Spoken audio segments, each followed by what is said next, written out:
Welcome back to the Winded Podcast. I'm your host, Seamus Sullivan. If you are not subscribed on YouTube, Spotify, Apple, or Amazon, make sure you're doing that. You can follow the Instagram at Winded Pod or follow me on TikTok at Seamus_Sullivan. But enough about that. Let's get into our guest. And as you know, here on the Winded Podcast, we typically talk to people who don't just do one thing well, they kind of spread it out across a bunch of things, a jack of all trades. And that is no different today. Today, I have Bekah Schinninger on, who runs marathons, is a content creator, uh, also ice girl for the Columbus Blue Jackets. So lots of different lanes to talk to. Bekah, how are you doing today? Great. Thank you so much for having me on the show. I'm happy to be here. And yeah, I'm excited to get into it with you. I'm super excited to have you. And honestly, I am grateful that you're here because you are what, 72 hours removed from running a marathon?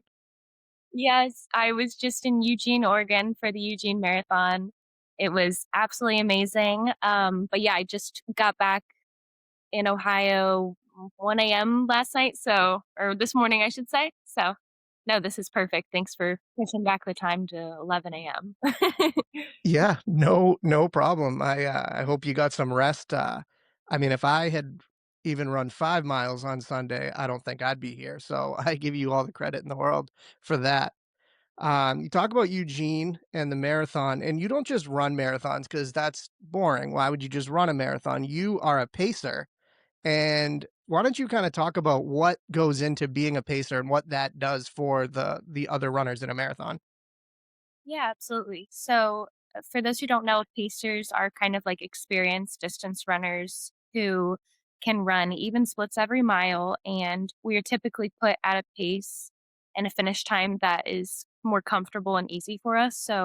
If you can race, sub 3:30 for a marathon, pacing a 4 hour marathon is not as difficult, and you're able to kind of communicate better with your group. You can talk, you can be cheerful, and be letting people know, where the aid stations are. Just hearing that, it's a super rewarding experience because you're not only running slower to help people, but you're helping them get a specific time that they're probably looking to get as a personal record. So it's super meaningful. And I mean, the reason I got into pacing is because I've relied on pacers too. So getting to be that person for someone else is really special. Yeah, so I saw your video and you were the 4 hour pacer. Why don't you say what the time you crossed the finish line? What was the time for the finish? Yeah, 3 hours, 59 minutes, and 58 seconds was our exact finish time. So I told my group, if So you are with me or one step ahead of me, you're getting sub 4 hours. that is about as dialed in as you could possibly be. I couldn't imagine. Like I said, it's running a marathon is one thing, but to be able to be that kind of in tune with your pacing and everything that goes into it to over the course of 26.2 miles to be to the second at 4 hours is incredible. Thank you. Thank you. I should say we're supposed to come in within the minute under. So anywhere between like 3:59 to 3:59. 59 is okay. It just so happened that I was 2 seconds off of exactly 4 hours. And the pin right on 30 seconds is actually perfect, just because you have that like 30 seconds under, 30 seconds over. Yeah. That's great. How was the group you were with? So good. I believe, maybe at one point we had like 50 people. It's hard to say because, you're in tight quarters most of the race because it's so big, but it seemed like anytime I looked back, there was a big group around us. And I actually had a co-pacer this race. His name was Nicholas. And that always helps because if one person needs to, help another runner or use the restroom, whatever, we can rely on each other and take turns. So you're obviously in great shape, marathon shape. How does kind of being able to provide that and bring the energy and set the pace and cheering people on and bringing people on, how does that help you get through versus just running a marathon trying to get your personal best? Yeah, I would say it's just so motivating to know that, like, if I'm able to get myself into, like, this good a shape, like, it just kinda helps me continue doing what I'm doing because I know that I can keep giving back to other people if I, keep up my own fitness. So I actually just ran my own personal record a month ago for the marathon. So that was 3:21. Therefore, pacing 4 hours was very comfortable for me. Um, yeah, so being able to use that strength and my own fitness to help other people is really cool. Definitely from, we're just meeting today, but from the videos that you put out, it definitely suits your energy. Like you seem like a very positive person and you're not just out there for yourself, you like the whole camaraderie of running and you're all in it together even at your different paces and speeds. Yes, exactly. The running community is like the biggest part for me. So, and then getting to be a cheerleader is awesome. I was a cheerleader from like third grade all the way through college when I started being an ice girl. So, getting to combine that energy with the running is just a perfect fit. So, it is good. You said you cheerleaded growing up. When did you get into running and when did you realize that you wanted to really push yourself and become an endurance athlete? So I actually had asthma growing up, and no one ever said I couldn't run, but it was kind of like in my head that that's probably like one of the hardest things you could do with having asthma. And it kind of planted that seed around like, I think I was in middle school and I was a cheerleader, and, people were, cheer's not a sport. And I think it is, but I was like, determined to do something that I thought was like maybe difficult for me, like a really good challenge. So I joined the track team. And then once I got to high school, I was like running a few miles for fun here and there and realized, the cross country team runs a 5K for their races and I'm doing that by myself. So I went out for the cross country team my junior year of high school and did it the final 2 years. And wasn't fast enough when I went to college for D1. And that's kind of when I was driven to chase like the half marathon or the full marathon and create a new goal for myself. So that's when it got like a little more serious, and kind of how I found a love for distance running was just kind of setting up a challenge for myself and seeing if I could do it, and then falling in love with it along the way. That's incredible. So, Eugene on Sunday was your 38th full marathon, correct? Yes. I'm assuming, uh, I'm assuming when you run that many, there's some repeats in there. Like you said, you've run Eugene 3 times.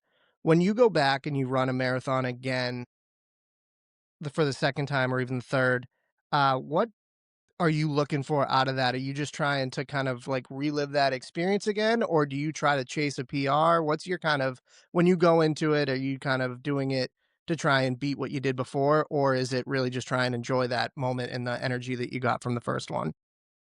It's a great question. I'd say with the pacing experiences, I can come to that race with even more knowledge. Um, for example, I've done the Cleveland, Ohio Marathon. This will be my fifth year in May. And so, I've got the hotel, I have the expo down pat. I know where everything is. So therefore, when you have like that knowledge and you're not frazzled, I feel like I can focus on the race even more and giving back. But if I were racing, I've done races twice, so, like, the one that I just PR'd in, I did that last year as well, and it really helped me to know the course, and then go into it this year and be like, "Okay, I know that's flat, I know it's fast, I know where the aid stations are," which is also great as a pacer because you have that knowledge, so Yeah, I mean, knowledge is everything. I've always wondered if how much kind of research goes into when you go to a new course. Are you like looking at the full map? Are you just kind of you have an idea? What kind of goes into your process of preparing for a new marathon? yeah, yeah, both. So definitely studying the course map, seeing where the aid stations are going to be, if they have fuel. Some races give you gels every, 6 miles or so. Where the porta potties are, that's a frequently asked question. Um, Yeah. yeah, when you're going to be near the crowds, so like maybe you want to tell your friends to be in a spot there aren't going to be many people cheering to kind of lift the energy again. So yeah, just kind of studying as much as you can without overthinking it. In the same kind of topic of the marathon, while you were running your marathon, there was history being made over in London.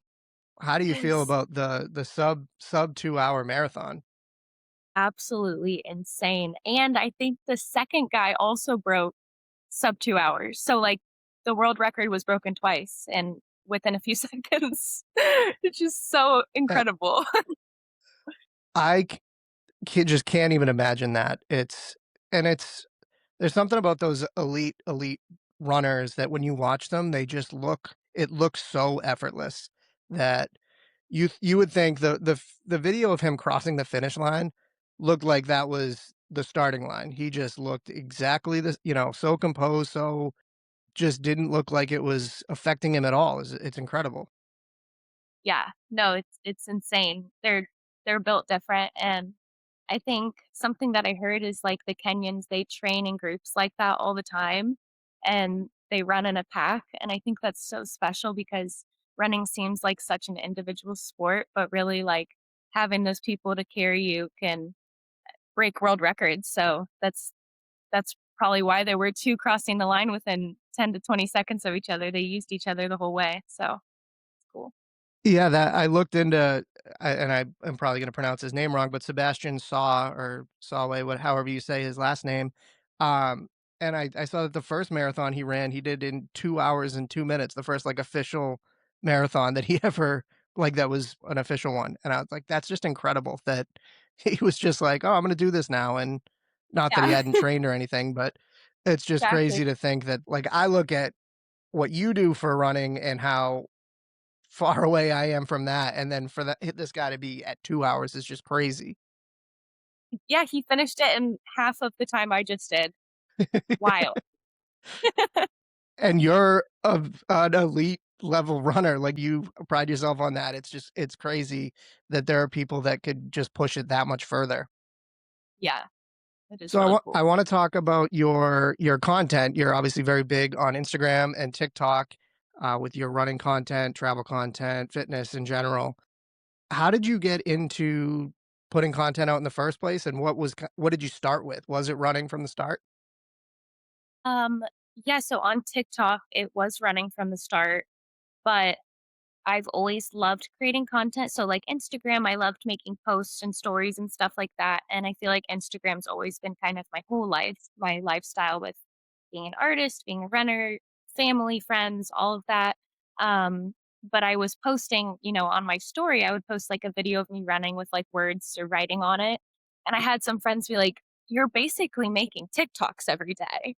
And I was like, interesting. But I kind of like anti TikTok. I'm like, no, no, I'm good. And then but it planted that seed, and I kind of realized I was like, "What if I did just make a TikTok about running?" So I have my whole life on Instagram, but then just a niche on TikTok, and I was also training for Boston. I didn't have a huge running community. I was around 22, so it kind of added this element of playfulness to my running that I didn't have before. It helped me be a little bit less serious and think about running humor and ways that I could prop my phone, and it got me to pause my watch, and all these things that you think aren't what runners do. It kind of like led me down this other path of being more creative and playful with it, which was so healthy for me. And within, I want to say like 4 to 6 months, I had 10,000 followers on TikTok. And I wasn't chasing numbers at all, but I did want a community and people to have camaraderie with. And that came about pretty naturally and quickly, so it has just kind of snowballed from there, so that was around 2022, so it's been about 4 years, and we're almost at 100K, and I see people I know at every marathon now, and it's just so special because it started from me lacking a community to knowing people at every race I go to, so makes me emotional, it's really, really special. Yeah, you were looking for a community and you pretty much created one with your following is 90 plus thousand people right now. And I can imagine as you travel across the country to these marathons, you're bound to run into probably hundreds of your followers or people that at least know who you are. And from just what I see in your content is that you really kind of humanize there's a human element to the videos that you put out, that it's not just watch me run, it's you show your personality, you show that you're having fun with it, that it's not a chore, that it's something that you genuinely like to do. Yeah, thank you. Of course, of course. So, yeah, 100K right around the corner. Anything special planned for that? Um Set in stone yet, but I've been talking to some of my runner girlfriends that I'd love to be in town for it if we could have like a little, just a humble little run club party, maybe a cake or a giveaway. But yeah, just celebrate it with like a group run and, because No, no as a 100 miles. yeah, no 100 miles. I want it to be right? No, I haven't done 100 yet. What I've is done a 50, so maybe I someday. was just gonna ask, yeah, that's, I feel like that I mean, 50 is amazing, but that 100, you're getting into, like that's, like, around the clock. That's what's like a 100-hour time? That's, like, 24 hours, right? Yeah. Or Yeah, close to, like, 20 plus. yeah, exactly. Yeah, and it's funny. That's Exactly. I don't know, like, it's just crazy because I love to, like, bring the energy and the vibrancy to running, so doing ultras is, like, a really good challenge for me. It kind of, like, presses against that because it's a little bit more gritty. So, it's a good challenge, but, like, when I did the 50, I was going through it the second half, like, and it tests you, but yeah, I just remember crying and being like, "What am I doing? I'm in yeah, pain." it's and I'm sure at all the marathons you go to, but, Boston has a certain humor to it that I'm sure you saw signs that are like, this is optional or, those kinda things that you're like, "Why am I doing this? This is wow, I'm using my free will." I know, exactly, for sure. How and as you've gotten bigger and you've gotten brand deals and you've had partnerships and stuff like that, has that tested your vision or remaining authentic? Have you been given advice that you haven't wanted to take? Obviously, you have a very strong personal brand. How has it been balancing that and staying true to what you want to do? Yeah, that's a good question. I think that I've been really good about kind of accepting the things like brands and deals and partnerships that feel natural to me. If they don't, it just if it doesn't click, then I don't feel like I pour energy into it. So like a couple of my big ones are Tifosi Optics, the sunglasses, and that's like every run I'm wearing, even in the winter, just to keep the cold air out of my face. So that's if it comes natural, um, I'm partnering with them. Petula Active is like the cute activewear sets that I'm always wearing, and I also model with them. So, yeah, trying to stay genuine and true to what actually works for me and not like picking up something random that's forced. You won't ever see me do that. So, that's a good question. That's great. I was actually expecting you to come on with the sunglasses on. I feel like that's your personal brand. Got a basket over there. I can switch color ball. Yeah, and it's not that you just have the one pair, it's like you match them to whatever you're wearing, they've gotten their money's worth with you for sure, that you are a great ambassador for them. Thank you. Let's get into, the Blue Jackets Ice Girls. That is, I actually had a Dallas Stars Ice Girl on a couple weeks ago, so I got a little insight into that. Very cool kind of position or opportunity. Little bummed though I'm a Bruins fan. The Bruins don't have ice girls. Like I said, that they have middle-aged men in tracksuits skating around, that are Great. the sponsor is the local, like, waste management company. So, I would prefer ice girls. I think the crowd would probably prefer ice girls, but that's what we got in Boston. But I think it's a really cool thing, and we kinda got into some of the, like, logistics of it. But how did you get involved with the ice girls in the first place?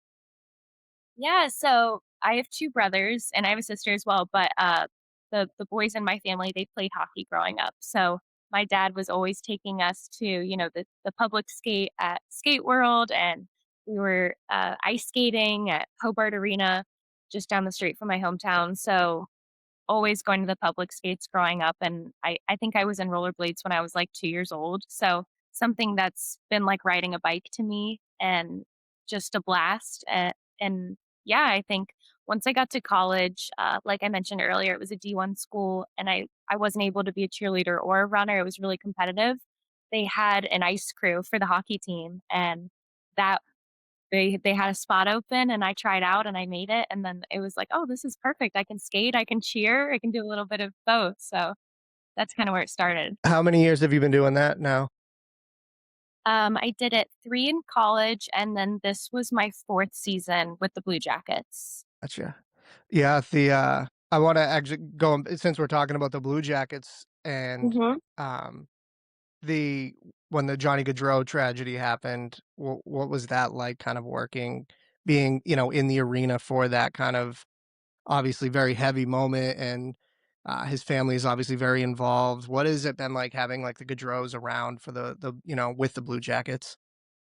Yeah, no, it was heart-wrenching, it was so sad, and I think we just tried to be as respectful as possible as the ice crew because, just it's not about us, but, you know, showing your respect and your love and that your heart's going out to them, so I'd say we just really tried to stay in our place and give them that love and attention and everything that they deserve. They did, a vigil outside the arena that a lot of the ice crew went to, and the players spoke about them, and it was so sad, but yeah, that was a hard season. This was my 2nd season now back, so or no. Yeah, 2nd season. That was last summer, so But yeah, it's, I do as tragic as it is, I do love how whether it's the Blue Jackets, or previously Calgary, Team USA, just how much they've embraced the family and been there to support them. They haven't, left them out in the cold, that they've, kept them close, and I know I can only imagine how much it means to the family. yeah, 100%. What would you say, about the Ice Girl experience that people don't understand, that they may kind of they just don't get or they have the wrong idea of what the Ice Girls are or do?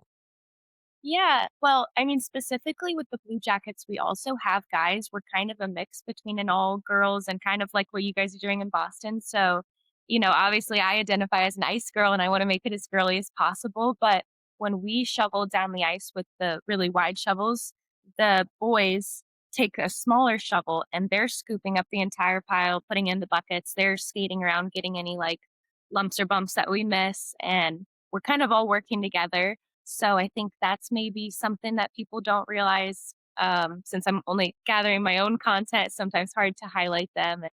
And, you wanna also be respectful if people want to be in your content.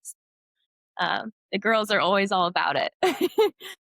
Also, we hockey skates and figure skates, so we can wear either one for the Blue Jackets, which is nice 'cause, I made the transition to figure skates in college, so I'm allowed to stick with those if I want, and we're kind of like 50-50. Yeah, and we're it's hard work, I would say too, because 'cause we're going up and down the ice, 3 times every period, so 9 times a game, it's a workout. For sure. And I'll ask you 'cause, I spoke to, um, Hillary, who's a Dallas Stars ice girl, and they don't get much snow in Dallas, Texas. You living in Mm. Ohio, you get to compare what shoveling snow is to that, Yeah, and, so you know what actual shoveling snow is. So how much does it compare when you especially if it goes long, like, I know you have your different checkpoints throughout, and you get out there and you're like, "Oh my god, there's so much snow out here." What is it how heavy does that get by the end of it? yeah, if the times in between are short, we'll get to the other end, we'll be like, "Oh my god, that was so light," but if it's long, the snow will be, like, kind of, filing out the sides of your shovel, and it's Yeah. really and you can see our pace slowing down, so, yeah, it's all about, when the refs are letting us go out, so sometimes, depending on what the plays are, we only go out twice in a period, and that's when it's very heavy and definitely comparable to shoveling outside in Ohio.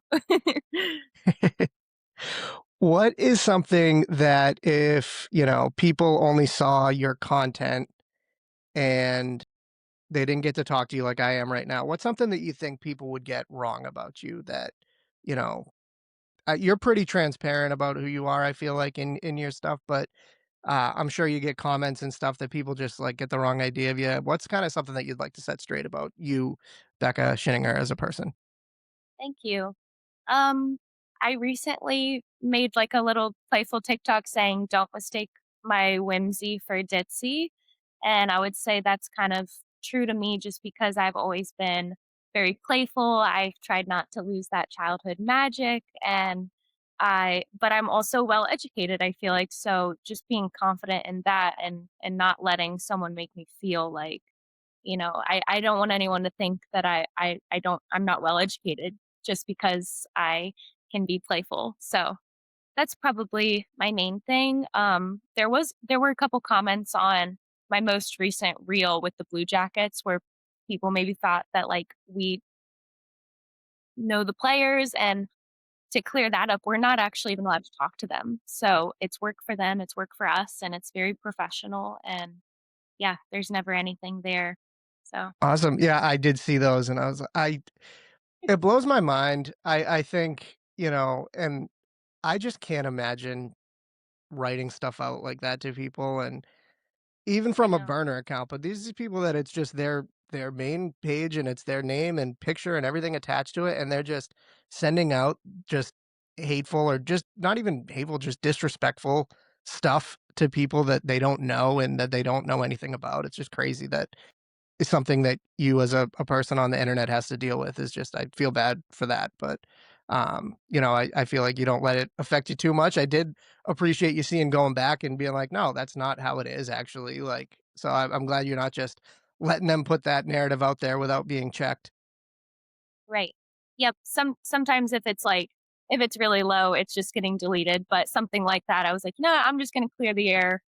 That's not it at all. So yeah, thank you. Yeah, and it probably when they see that you're actually replying back, they're like, "Oh shit, I didn't think she would even see this." I think that's a Exactly. lot of people think that everything they say is just anonymous or like someone who has 90,000 followers is never going to see what you have to like what they have to say. We do. Yeah, that is a big thing I've realized with my TikTok growing and even now my Instagram growing a little bit more is like the bigger even if it's just one post, the bigger it gets, the less of a human they see you as, and they get more comfortable to say things that it's like, no, I'm going to wake up and look at my phone and I'm going to see that comment like I'm still me, right? So it's interesting. I think it's good for everybody to keep in mind that you're still commenting on that person's post and they'll probably see it. Yeah, especially for someone like you who has built a community, you want to engage with your followers and people that you know. So you're in there and you're looking at what people have to say, and to have to sift through like people saying stuff just because they think you're not gonna see it, or, I can't imagine they're like, "I hope she sees this." But, Yeah. yeah, that's just it's people just gotta figure it out, and, I don't think it'll ever happen, but I'm glad that you can kind of take it for what it is and focus on the positive. Yeah. And there is a lot of positive. Most things, almost all things are really, really kind. Lots of beautiful messages. I try to get to everybody. And yeah, it's maybe less than 1% of the time that you get those hateful ones. So that's good. That's great. Before we go, I do wanna ask since, like I said before, we just had the Boston Marathon here, and every year around this time when Boston Marathon happens, the weather's getting warmer, there's definitely, like, an uptick in people running and people wanting to get into, they're like they make it a goal for their following year. What would be your advice to somebody who, even if they run casually already, that wants to take that next step to become a marathon runner, how would you tell them to start? Yeah. First thing is you can do it. Believe in yourself. Um, I honestly think everyone can run a marathon if that's your goal. It's just gonna take, the motivation and discipline, and you wanna do it right, but you also don't wanna get paralyzed in trying to figure out how to do it. Just start, and whether that's walking and jogging, doing intervals, or, reading books about it or getting a coach, like kind of dabble in everything. I had some really great cross country coaches in high school that kind of helped me understand what a training log looked like, and I took that knowledge and kind of trial and error throughout college and training for my marathons. I printed out like a random it was a solid marathon training log, but I remember I printed it out, put it on my dorm room door, and I followed it. I was like, "This is what I want." So, getting a solid why and remembering why you started, because when it gets hard, you're gonna be like what I said about the 50-mile earlier. I was like, the second half, I'm like, "Why am I doing this?" And I'm like, "Because I'm proving, oh, I can I can do this. I'm an ultra marathoner. I can conquer this trail. I can go, further than a marathon. And letting your why kind of evolve and grow and change with you as you go on your running journey. It's going to change, and that's going to be a good thing. Yeah. That's great. That's great advice. I might go for a run after this. You've inspired me. Oh, I'm so What's the what's the rest of your year look like marathon wise, or race in general? Doesn't have to be a marathon. Yeah, definitely marathons. We're hooked on that still. So I've been averaging a marathon a month the past couple years. We have the Cleveland Marathon in May. I'm the 4 hour and 10-minute pacer. And then after that, I haven't announced it yet, but maybe now's a good time. In June, I'm going to the Dolomites on a running retreat with the Marathon Training Wow, Academy. Yeah, last year I that's went to Switzerland, incredible. so it's all trails. It's going to be gorgeous. I think there's maybe like 15 of us going, so that's going to be an epic adventure. And then I gotta find a marathon a month the rest of the year. So I think in the fall I have two in October. Since I try and average, I can do like two 1 month and then skip a month. Mhm. So those aren't set in stone. I know I'm doing Iowa, Des Moines. My dad got me and my friends uh, registration through like a silent auction, so that was super cool of him. And then potentially Garmin in Toledo. I think that's September, and Marine Corps in October as well. So September and October we're set. But yeah, if anyone's listening to this and wants me to come to a Midwest marathon, hit me out. Love it, love it. That is, that's super impressive, and, again, thank you so much for coming on. The looking forward the Dolomites, that's gonna be the content from that are gonna be is gonna be incredible. No, that was crazy to say it out loud. It's gonna be That is great. Becca, where can people find you if they're just interested? I mean, you cover a lot of different things, but if they're interested in running, fitness, travel, ice girls, modeling, where can people follow you? Yeah, so my Instagram is Beck, BEK, in real life, and my TikTok is Becca, BEKAH, period, marathon runner girl. Love it. Thank thank you Definitely so check much. out Becca. Becca, this has been so much fun. You are just as nice in person as you present yourself on social media. Um, Looking forward to following your content, and we will definitely do this again. Yes, thank you for interviewing me, Seamus. This was awesome. I really appreciate you highlighting women's sports too. That's really great. Of course, it's been a joy to get to know people from across the country and even the world, and just tell the different stories of, when people think, when I started doing it, people think women in sports, and really all people's image is the sideline reporter, and they do an amazing job, and it's a very hard job, and obviously feature them as well. But there's so many different levels to sports, and so many people that need to be involved, and women occupy more in that space than people want to give them credit for. So I love getting to know people like you and everyone that I've interviewed, and tell the story and let them say it in their own words, or even if they're a content creator, have a different kind of angle than just their content. People will listen to this and they'll get to hear a different side of you than you just present in your content, and that's been so much fun for me to do. Yeah, that's so incredible. Well, thank you for doing everything you're doing and for having me on. That was when I got your message, I was like, heck, this would be great. Why not? So Awesome. appreciate you. Of course. Thank you so much.